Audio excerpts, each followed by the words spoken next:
Welcome to the Restless Creatives podcast. Comfortable chats with inspirational creatives. Hosted by three self-confessed restless creatives, Lucy Hunter, Fiona Pickles and Bridget Girling. This week, we chat with multi-talented Robin Lucas. Robin is an artist, interior designer and gardener with a passion for cooking, architecture, books, nature. Well, the list is continually growing. We discuss where all this curiosity came from and his current project, designing the Constance Spry exhibition at the Garden Museum in London for guest curator Shane Connolly.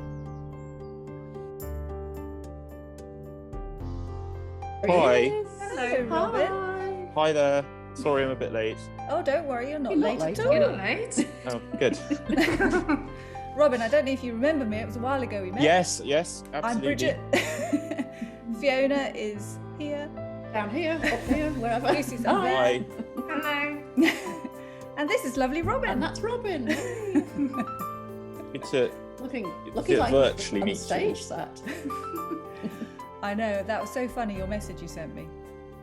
This is Oh well, just audio, isn't it? I was like, No. I was actually literally wearing like ripped jeans covered in. I've been doing plaster of Paris work today, and a hoodie covered in plaster, and I was like, I hope this is just audio because I am literally white from head to here. So, but no, brilliant. I'm all fine. Good. So what on earth are you doing with your plaster of Paris? Oh, this is for the exhibition I'm doing with Shane. Oh, what on earth are you doing then? You're making something. I'm making a big plasterwork pelmet for a big set of theatrical curtains. All will be revealed when you see it. Oh my goodness. But there's a lot of DIY involved in this project. So. Well, shall we just jump straight into this? Tell us when it's going, because it's been delayed, hasn't it, for obvious reasons? Yes, so I've been working with Shane Connolly and the Garden Museum on a sort of retrospective exhibition of Constance Spry and the influence that she's had on everything today, from flowers to cooking to gardens to the way that we sort of perceive bringing nature inside and seasonality and things like that.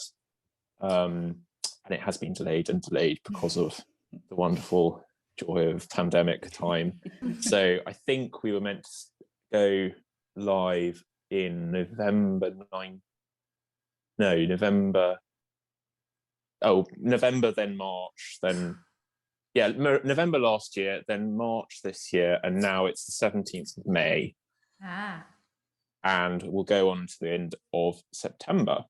So it should be very exciting, but It's been quite tricky because everybody's furloughed, or just getting it all together is just a faff. So you're doing it all yourself? So I'm working with, so Shane's the guest curator. I'm the designer of the exhibition. And then we're working with the Garden Museum and their curator, Emma House, and their team there. So there's a bit of a team working on it. But it's quite all hands to the deck to get it in shape in less than a month's time. Eek. So, and very exciting. Are you actually taking over? Well, you're not presumably taking over the whole museum, but how much of the museum? Where are you situated within the museum? So there's the temporary exhibition space, which has been through many guises. It's where the Derek Jarman was hosted most recently. And they've also been Humphrey Repton and numerous other sort of selling exhibitions and exhibitions hosted by Garden Museum patrons. And this one is Shane Connolly's sort of baby. And I'm working on the design of how it looks, as it were, to each of the spaces, how they work and how they tell the story. So it's very exciting. But it has been. Have you done something like this before? Not an exhibition, no. I've done a bit of interior design, which is similar and different in a way that obviously you're making the look and feel of a space, but this has the technicalities of sort of fire regulations and loans from the Tate and logistics of getting people through it in COVID times, so sort of one directional things like that. Budgeting, obviously, all that sort of thing is very different here, and everything's loaned, of course. So there's only so much sort of flexibility we have on that. So it's an uphill challenge, and but one I'm relishing. It's quite nice to have these new sort of learning curves, isn't it? Well, I've never worked in plaster before, but we needed a plasterwork pelmet, and so I got my clay and I made the maquette, and then I've got the silicon mold gear, and I've set up a studio to set that, and then I've been pouring plaster. It's all fun. But when you said I've been working with plaster, I thought, I didn't know you did plaster stuff. No, I didn't know I did plaster stuff. one of life's great mysteries. So. Maybe there's a new avenue for you. You are a restless creative, though, because you've actually you do well. Tell us everything about you, because you tell us. I'm not. I don't know where to start. I'm not creatively trained whatsoever. I often left school being on track to be a medic. My family, a lot of them are doctors, and I thought that was a good way to go. Actually, it would have been dreadful. I would have hated it, and I am so glad I'm not a doctor. I have massive respect for doctors, and I think that from a hypothetical point of view, I'd have loved to have been a doctor, but the practicalities and the politics of it would not suit me. So I went and studied biology instead, which was sort of a kind of quasi similar, but actually much better for me. Plants, animals. I sort of really took to that, and I studied at Oxford, finished my degree there, and then decided to go into fine art insurance, obviously. Yeah, like you do. As you do. What can I do with biology? I was like, out of all the things, I could either do a master's, or I could go into research, or I'm going to just completely go into the city and do. So I did a year of fine art insurance, trained to be an underwriter for absolutely no reason whatsoever, just because I thought it was a good idea to do that. Lisa, so didn't you say you were an underwriter? Yes, it's very similar. Yeah. I don't know why we did it. I mean, the CII thing to me is the most dull. Yes, it was pretty boring. Yes. Not my cup of tea. Lots of. I think the thing that really sort of switched me off the whole thing was when I got my course textbook, and the whole thing was grey. Ooh. Not a single photograph. Oh no. Just grey, sort of 0.1 A B 27 X. But just no, not my cup of tea. So I left the graduate scheme for that. A good year and a bit in, but still. And then just started doing creative stuff. I've always loved drawing and painting, and I was always the kid that was sort of in the art room at lunchtime rather than playing rugby. Sports are not really my cup of tea. Me too. And so yeah, just kept doing that. I did a bit of illustration work to start with. My first job was an ad campaign for the swimwear brand All About Brown. Oh, I'm so glad you said that, because I was reading that. I was thinking, my husband's got their swimming trunks. I don't know how you say it, so I'm so glad you said that first. I did the ad campaign when it was quite a small company. They had a few shops, but it's now grown into this sort of major, huge thing. But I did some work for them early on, and then. So how did you get connected? Because you've made it sound like you just walked into that. How did that happen?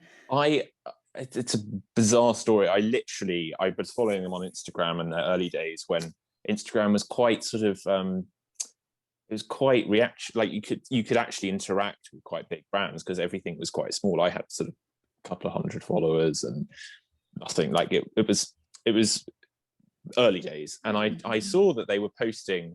In fact, I think it was on Facebook. They were posting sort of illustrations of stuff that of swimwear. And I said, well, you know, I could do something like that.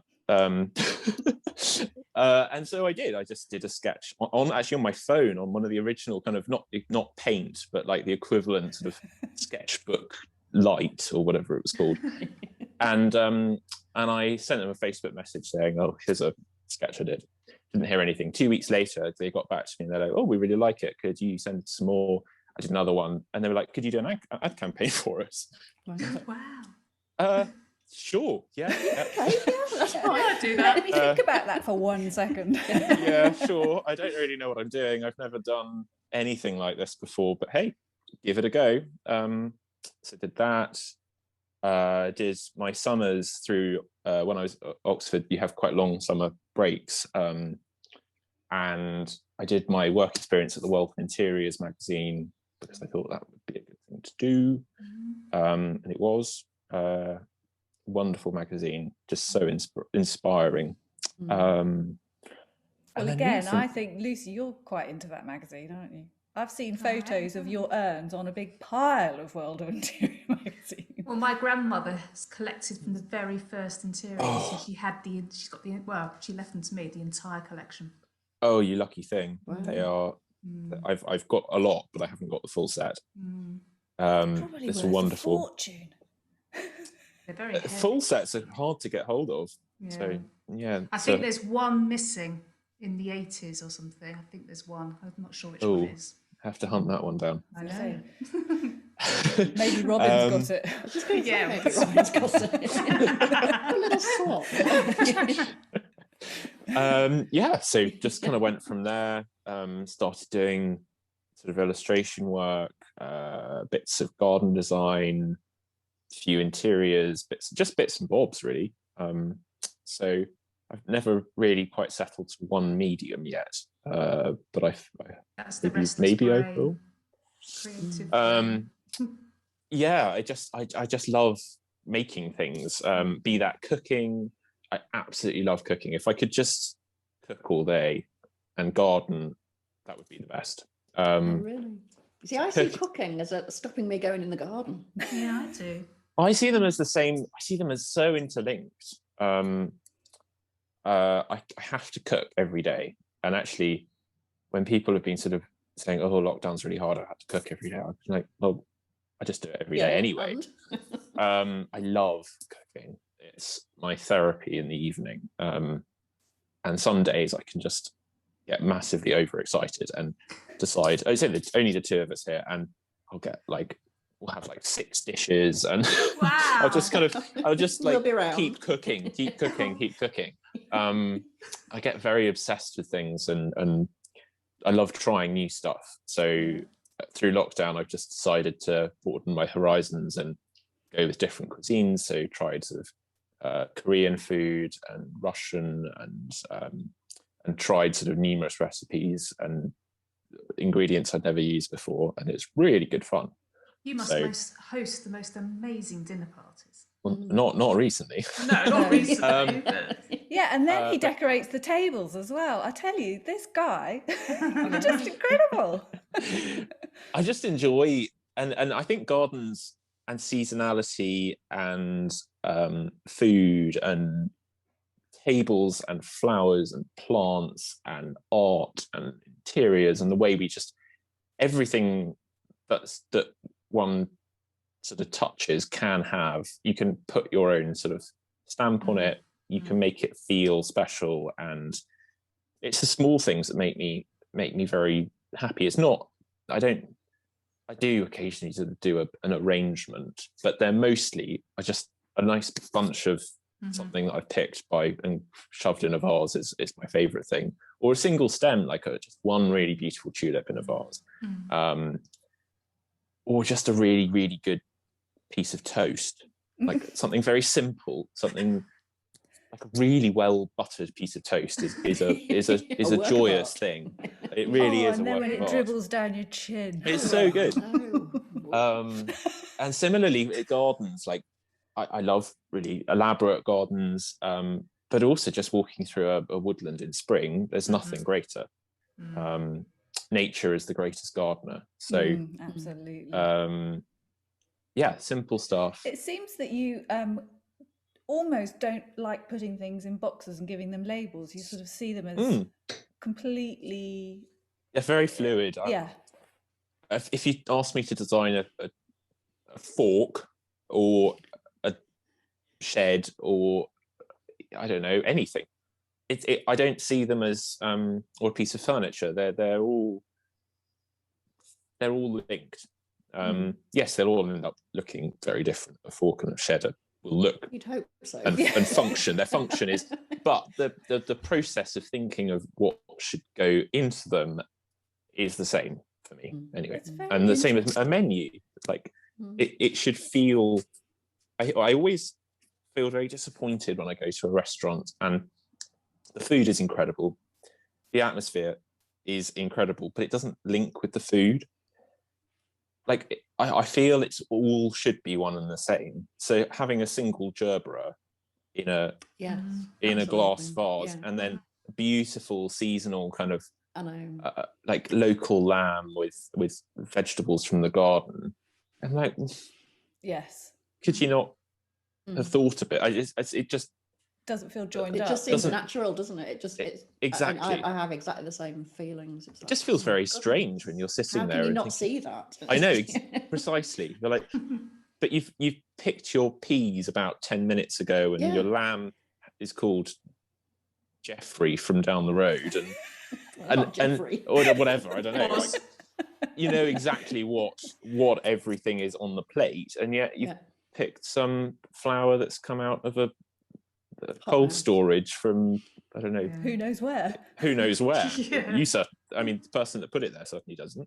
So I just think that we need to step back and think a bit about our whole environment, and that's also from a wider perspective, kind of seasonality, sustainability, and these are words that are buzzwords at the moment, but I don't, it's not a trend.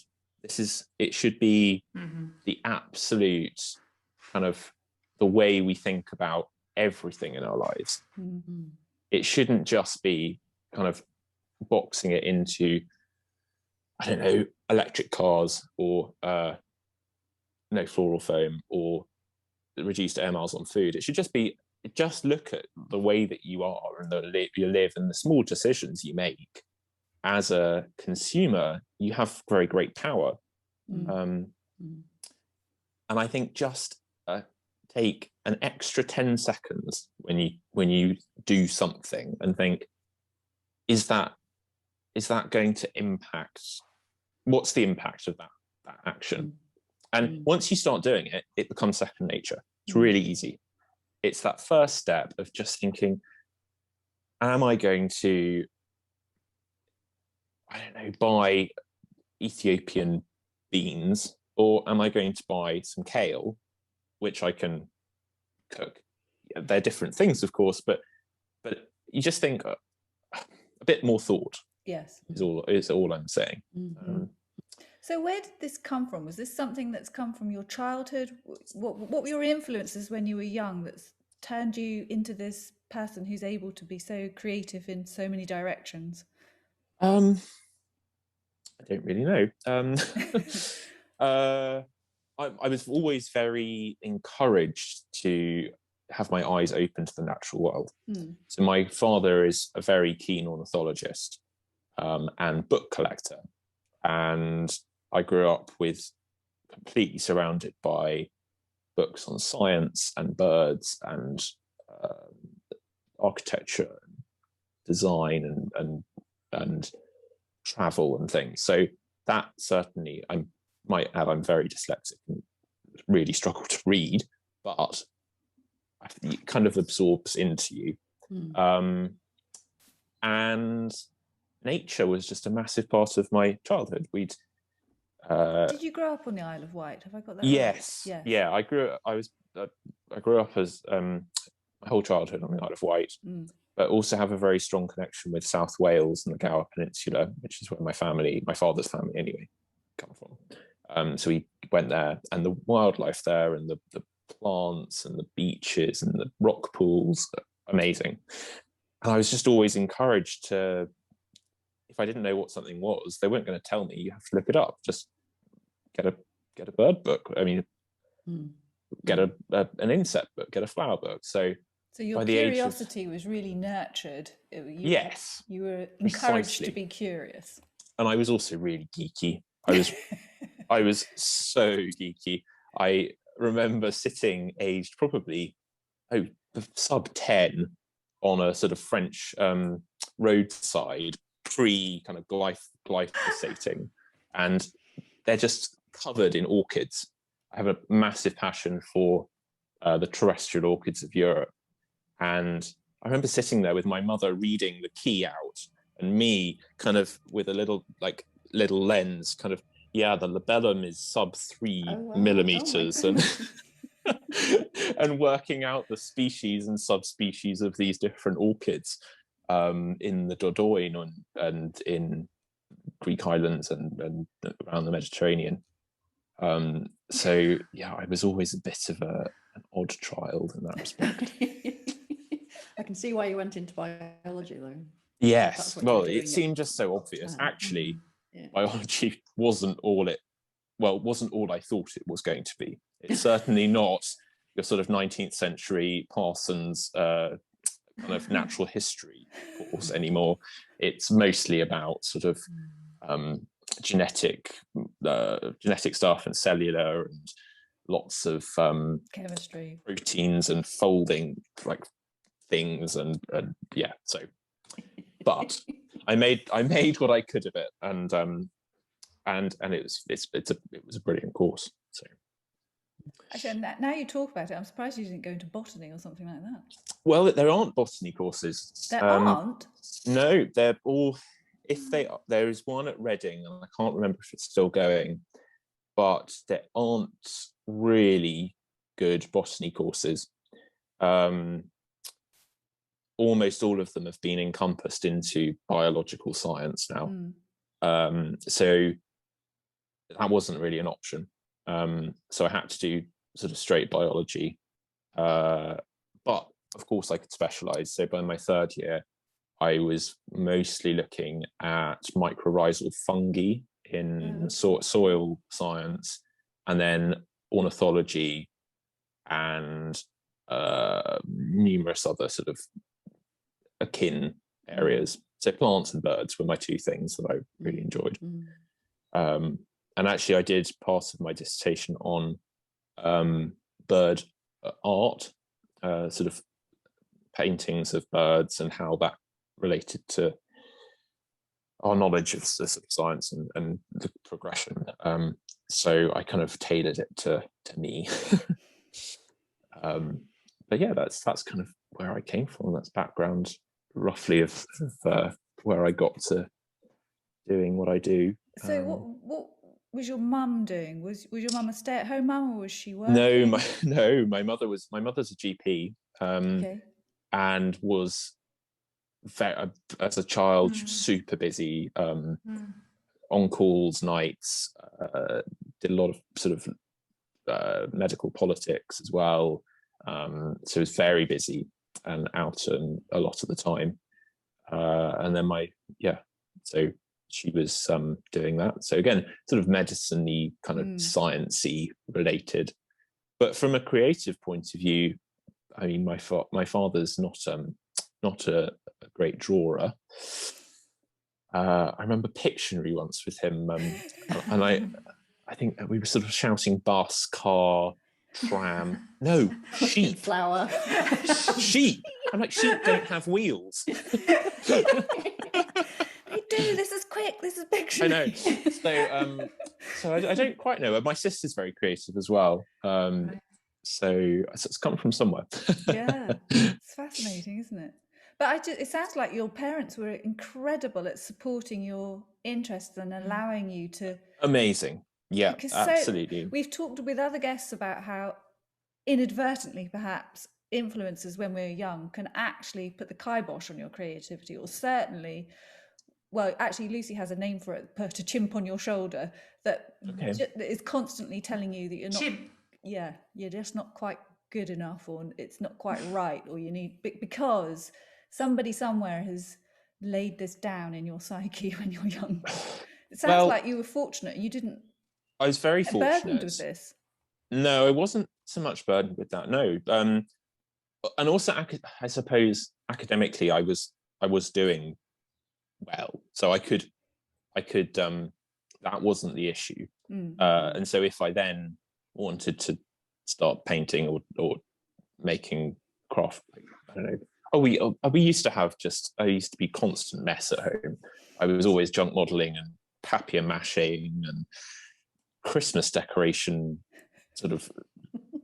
It was chaos. But I was also getting my grades, so I think that's often a bit of a force of you should be doing this. Is you need to get your grades and you need to do this and you need to jump through the hoops, and I told myself I needed to do that anyway. So I suppose that was probably the joy of, and my parents were just they were very relaxed and just supported and encouraged everything I wanted to do. So very lucky. So how often do you get back to the Isle of Wight now? Because you're now in you're in Lancashire now, aren't you? I'm in North Lancashire, and we moved into our current house just before lockdown, which was both a blessing and a curse. So it's blessing in that we've spent a lot of time here and we've actually managed to get a lot done in the garden, which we wouldn't have done in normal circumstances. But it's also meant that there's been delays on getting things done because, as you know, it's been a very weird year. So we were having our floor laid just as lockdown hit, so it had to stop. Yeah, exactly. We were having that's a whole room that's just completely out of commission for about 8 months or whatever. Precisely. We had very similar. We had a whole load of joinery going on, and literally he left on the day of lockdown and didn't come back, and all his tools were there, like sawdust, a lot. Like it was just okay. And similarly, pieces of furniture which were meant to arrive just months and months go on. So but no, whereabouts in Lancashire are you? Because I'm in Yorkshire. I'm in sort of near Halifax. We're Ribble Valley, Forest of Bowland area. So a step farther from there. It's a beautiful place and lots of wildlife. That was a great thing that kept me going through lockdown actually, was just keeping your eyes open. I think that's something, if I could instill anything in children, if I were to teach, for example, I would want them just to slow their pace of walking down and open their eyes. And be that up at the sky, down on the ground, just look. I mean, if you stand, be curious. If you just stand still and look and listen, and you will be amazed what you can see. There is not just a field, it's going to have a hare in it, and it might have a blackbird singing or a robin perched on a thorn bush or a buzzard circling overhead, or look down and there'll be some really cool insects. I mean, it's like a rainforest down there. If you get down and start looking, you'll see beetles and woodlice and all sorts of stuff. But at cursory look, it's just a green field or a bit of old wood or something. But if you turn it over, it's a whole world. So I think a bit of wonder and a bit of awe instilled in today's kind of the next generation would be amazing. And I think it's something we've lost very tragically with a sort of disconnect between urban and rural areas. And I think it's something that's so sad that joy that I mean I'm sure we all share of listening to a skylark. Oh my goodness, the skylarks at the moment. That's just amazing, that sort of bubbling sound, that kind of liquid. It's just incredible. And when you actually get to spot one, because they're not easy to spot. No, they're very dull things. But that joy, and the joy of the first bluebell coming up, and the that kind of wonder and amazement never leaves me. But I just wish I'd be so good, and I don't know how to do it, and I would love to work out some way of getting just more people to look and listen and think and enjoy, and in whatever way. I do wonder if this last year, obviously not for everybody, and of course it's been a hideously difficult year, but I do wonder if some small silver lining is that perhaps that has happened more for people. Perhaps adults just as much as children, and people have had to be at home with their kids and have perhaps been able to explore more and slow down and as you say, just look at what's actually there rather than wishing you were somewhere else. Yeah, I hope so, and I hope it continues. I think that's the thing. I think this year has been fascinating and so hard for so many reasons. But it was a bit of a silver lining. All I hope is that we don't just slip straight back into old habits of not looking and not listening and not thinking. So yeah, there are certainly good things to have come out of it. It's been really hard, but if we can get people to think a bit more on all sorts of matters, but I think it, I'm also talking to the converted, so I don't need to explain it, but no. It sounds like though you could have some sort of project ahead of you that encompasses all of this. I'm sure I have. Well, I've got all sorts of projects that I could do. I would love if there's anybody out there who feels similar and would like to do something about it. I would be very keen to do some sort of something to get people excited about nature and just I can't really sum up what I want to do, but I would just love to get people thinking a bit more. Sorry, I'm being repetitive here. No, you're not. You're reminding me of a book I haven't read, but it's on my list, and now I can't remember the name of it at all, which is hopeless. So let's do this quite That's a lot. A great story. Yeah, I know, this is a really good story. But I do know what happened in the book. So we will put it in the notes as well on the website when I find it. She's remembered. Yeah. This farmer locally wrote this book, and he needed to get a new vehicle, and he decided that he wouldn't get a new vehicle. He would actually get a horse and cart. He decided he didn't want to actually replace his tractor or his car or whatever it was. I can't remember.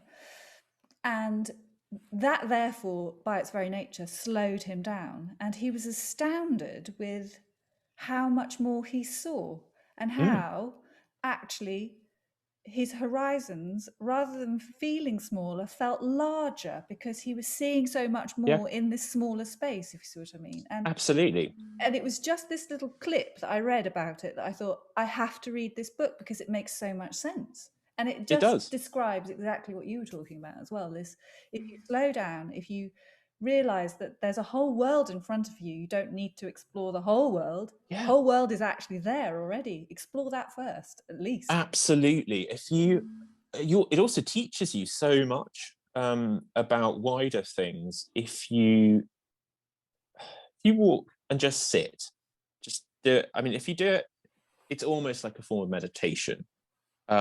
Just sit in somewhere. It could be a park even. It doesn't have to be a pristine grade A woodland. It could be anywhere. And it's just shocking how much you miss if you don't do that. So I completely, that idea of slowing down, I just think we need to slow down and we need to think a bit more.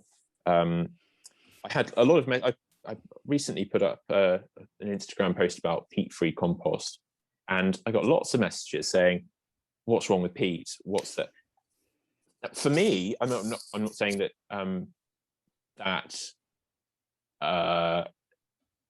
that you shouldn't ask questions, but just Google what's wrong with peat and like, if you ever have a question, just look it up. I think that's why I love what I do, and inquisitive mind. Like, you just instead of just taking things as given, question everything, research everything.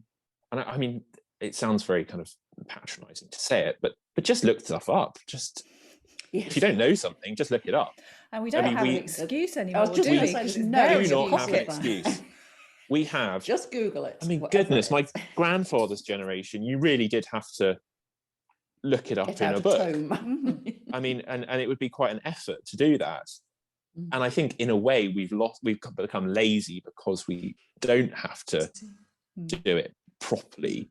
But yeah, just look something up. If you don't know the name of a bird, go and look it up. It's so easy. Just RSPB site, have a look at it.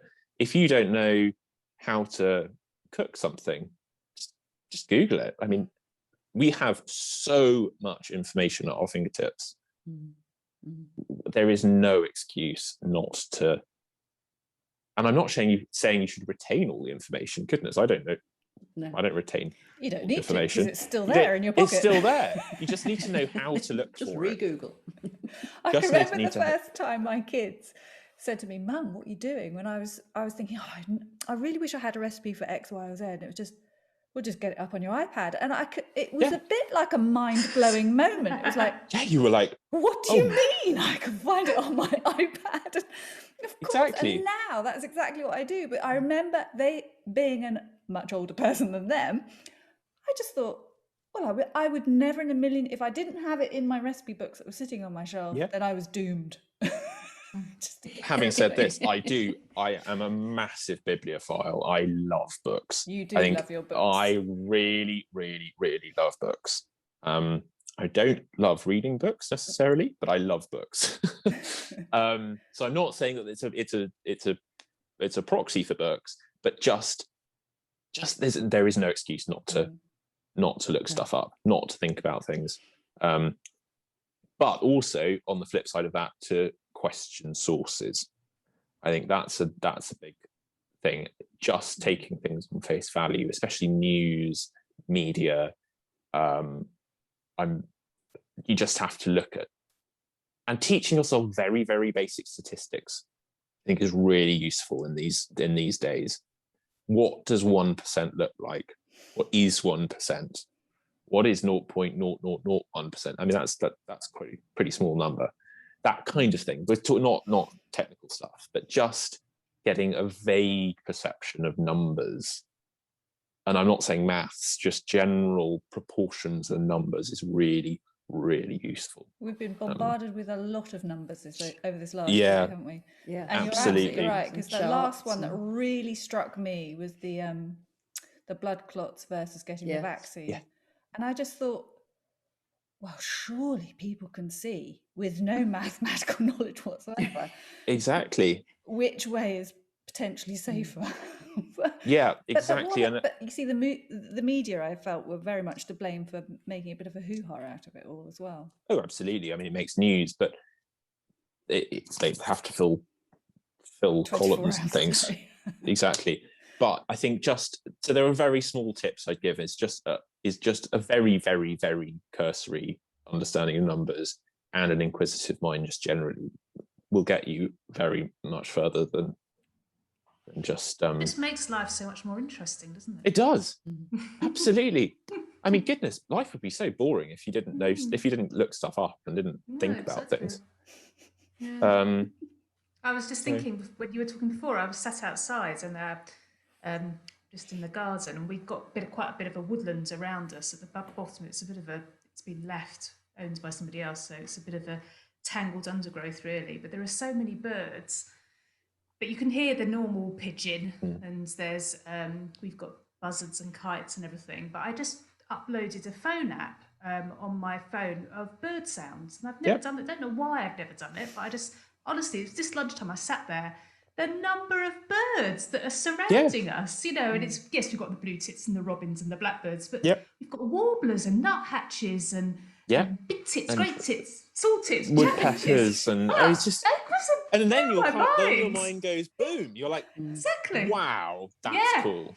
Yeah. Rather and then than you're like looking at these birds, and they're tiny, and you just think, oh my goodness, we're surrounded by all this, it is amazing. And that is so inspiring then. It's so inspiring. And then you think, oh, well, each one makes a nest. I wonder what each nest looks like. Yeah. Like the most beautiful little long-tailed tit nest, which is just this gorgeous sort of dome, or a goldcrest nest, which is this incredible pendulous thing that goes off the end of a branch into the sort of beautiful pear shape.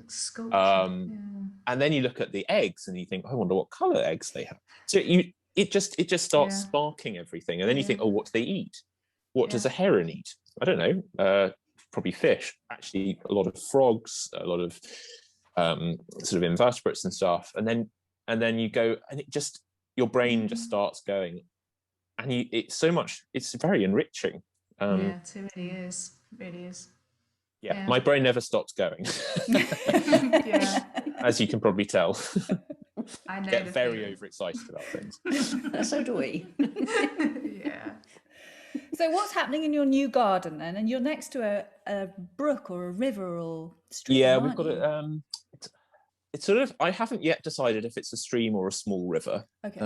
It kind of changes depending on the weather. If it's flooding or not. Whether it's flooding or not, then it's very much a river. At the moment, it's a stream. It's a puddle. It's a bit more than that.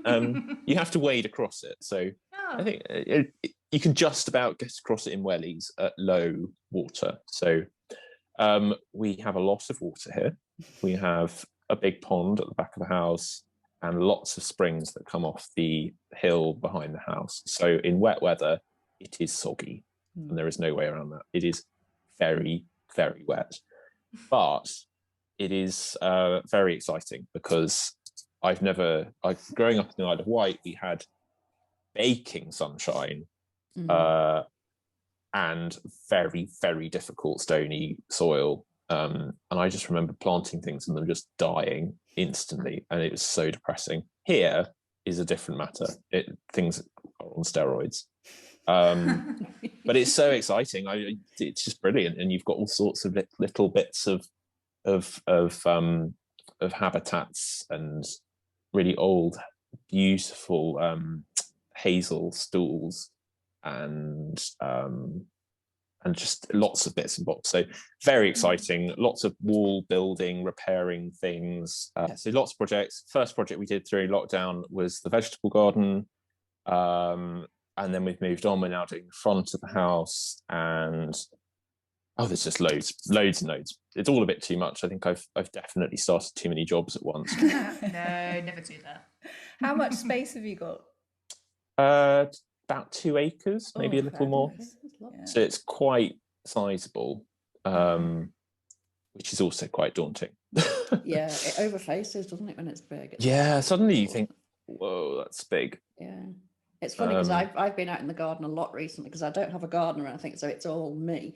And I feel on a bit of a mission. It's like, I've got to do this bit and then I've got to do that bit. Yeah, like what you were saying before about sitting and listening. I do a lot of sitting and listening, and it's like, but I want to do this because this is my pleasure. Yeah. And this is why I want, and yes, I know that bed needs weeding, but I just want to sit and watch the blackbird hop over something. It's just...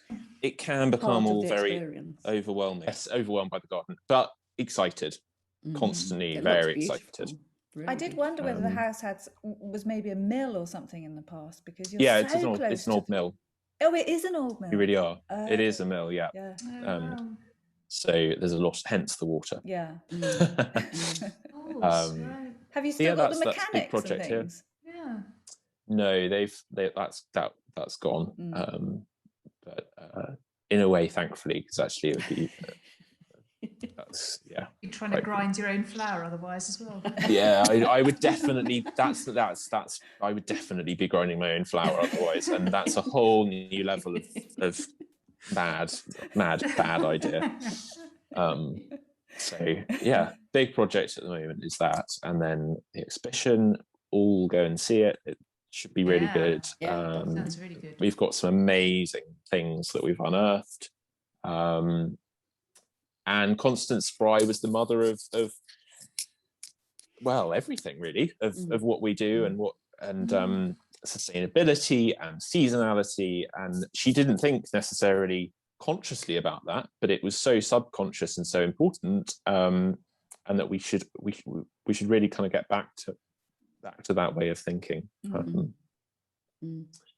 So yeah, that's kind of what I'm doing. Fantastic. We'll have to head down there and do an episode from there. Yes, absolutely. I'm sure that that would be possible. Well, just imagine, come end of June, and we're all free to go wherever we like, whenever we like. Yes, we can become a. I haven't been anywhere. No. I'm going this weekend. Where are you going? Oh my goodness! Well, I'm only going up to County Durham. You know, it's only about an hour away.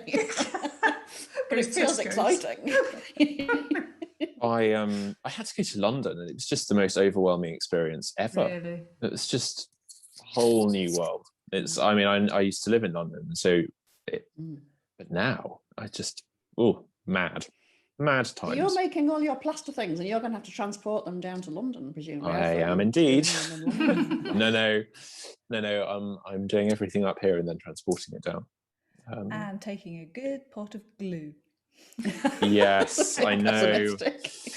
No, this is actually this was one of the discussions I've been having today. Is I'm having to make special cases to take them down because they're big and very fragile and heavy, and so. It's very exciting, though. Yeah, I really look forward to seeing these. Yeah, so do I. It'd be lovely when it's all over.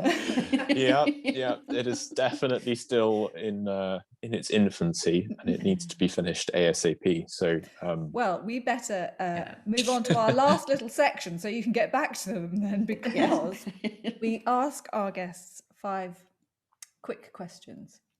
Right. That you can either do quick fire or you can expand on. It's entirely up to you.